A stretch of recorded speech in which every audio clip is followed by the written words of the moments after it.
What's up, Five Knuckle fans? Spencer here again to review the movie Personal Shopper starring Kristen Stewart. And I know what you're all thinking, so I'm going to jump right into it. How was Kristen Stewart's acting? Because it seems like, we can't have a single movie without somebody commenting on her. I don't really think she's as bad as everyone makes her out to be. I don't necessarily think she's a great actress, but she's certainly not one of the worst I've ever seen. Except for that one time. But you know what? Anybody in that role would have been tainted. Their reputation permanently squandered. Filthed. Other terms alluding to dirt. It wasn't a great role. Her acting in this movie is fine. She carries it through well enough. Some of the more emotional scenes in the movie I felt were lacking and didn't really feel as strong as they could have been, or rather should have been. But in terms of establishing a character, playing the character, and navigating them through the plot from beginning point to end point, she did fine. It's definitely not gonna change opinions of her, but it was okay. Who does she play in the movie? She plays a psychic personal shopper for celebrities. Essentially, when a celebrity needs something, they can't go out into public and get it because they'd be swarmed by the press and fans. So, personal shoppers go out, do all the shopping for them, and they can focus on their professional lives. And in the meantime, she is also a psychic, which means she goes into haunted houses and speaks to spirits. And rather one spirit in particular she wants to talk to, her dead twin brother. She wishes to communicate with him again because in the past they made a pact saying that, hey, if one of us dies within 45 days or something, we need to give the other a sign. I guess to confirm that, spirits are real. Even though it kind of feels like they are in the movie, but I digress. Yeah, the supernatural elements in this movie felt really strange and inconsistent.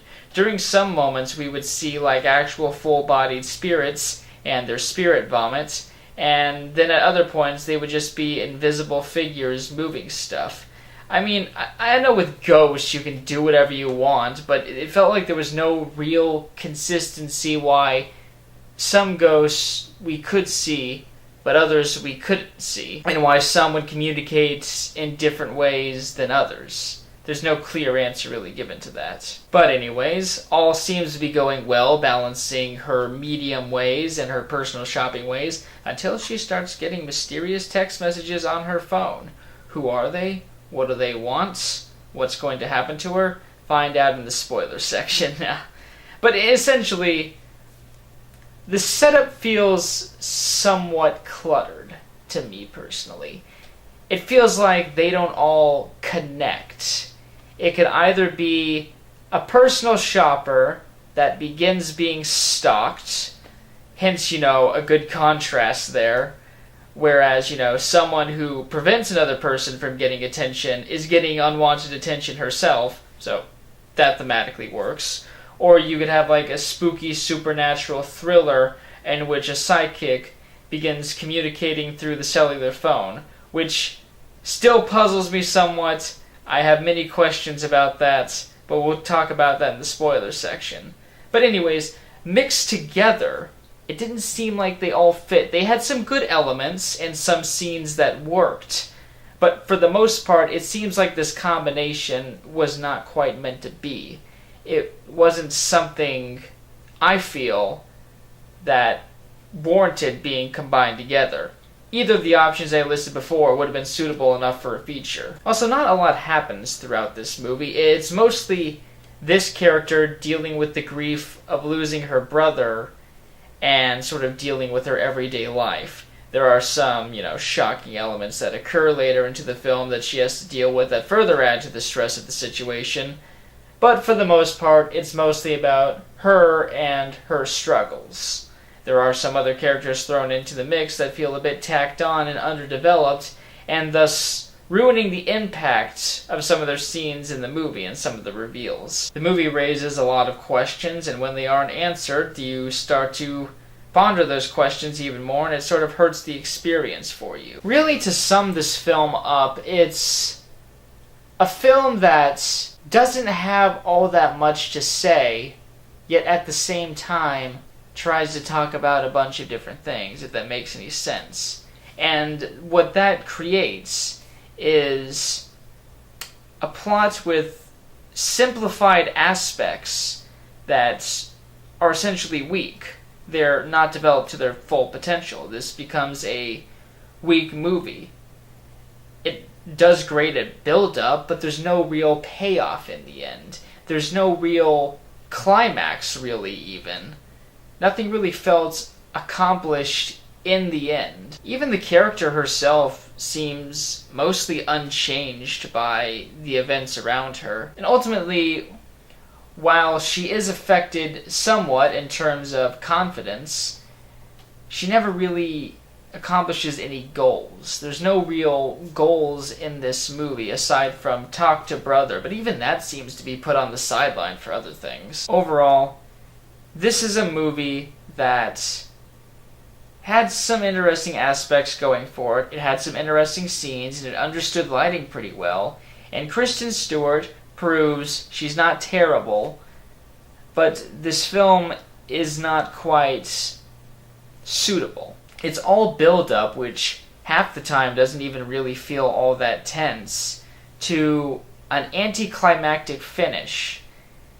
It felt like an incomplete story, like there should have been more to it. I guess to be a little bit harsher, it was sort of a dull experience for me. It was a dull movie for me that had an interesting premise, had interesting scenes, but they never really went anywhere, and that just leads to disappointment. It was a dull and disappointing movie for me, and I went in with no expectations whatsoever. I didn't expect to like this movie, I didn't expect to dislike it, so I let it take me on its journey, and it started to pique my interest. It started to make me interested in what's going on in this world. But overall, it just fell flat for me.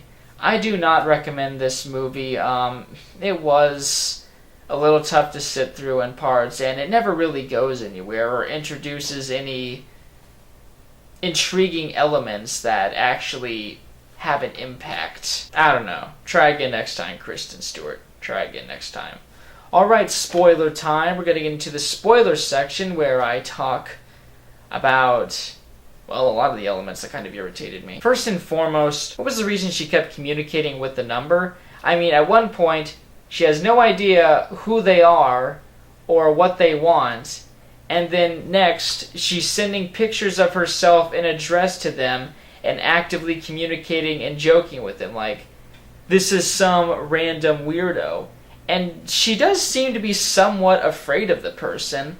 I mean, in that scene where, like, she had her phone on airplane mode and she starts getting those texts saying, like, I'm coming, I'm in the taxi, I'm in your building, I'm on your floor, and she genuinely seemed, like, somewhat panicked, and I don't know. I don't know the motivation of the person communicating with her.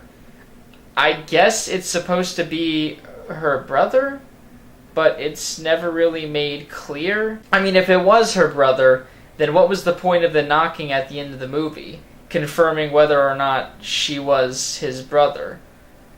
Like, why couldn't you just say that in the phone? Also, how is the ghost texting her? Is there a ghost phone? Is that part of their power? And, you know, I saw the little dots on there, so it shows that it was typing or working out a message.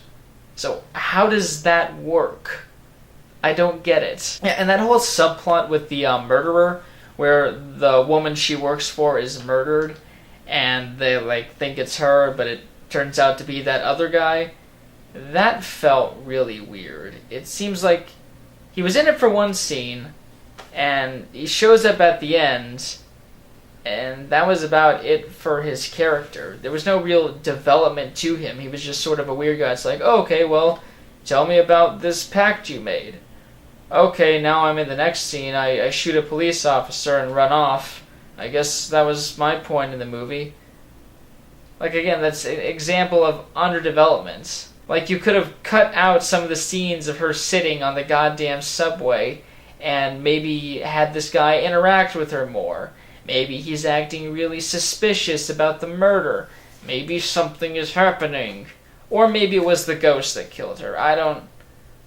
Maybe. Yeah, and in the end, she goes to a completely different country, and I guess her brother's there? It doesn't seem like she's a schizophrenic. It doesn't seem established that she's crazy. There's never really anyone that questions her abilities to communicate with people. And there are even scenes in which, her brother was moving in the background with the glass, and we actually saw him. So I guess the implication is, no, this is very real. This isn't all in her head. Otherwise, why would there be hallucinations she couldn't see? That's not how hallucinations work.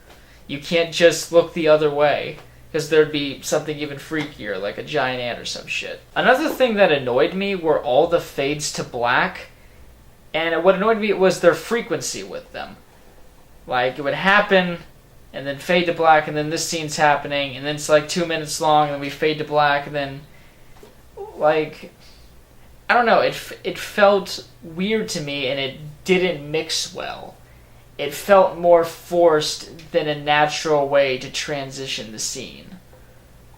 That directorial choice I didn't get. And in the end, it didn't really seem like she accomplished any goals, really, besides talk to brother.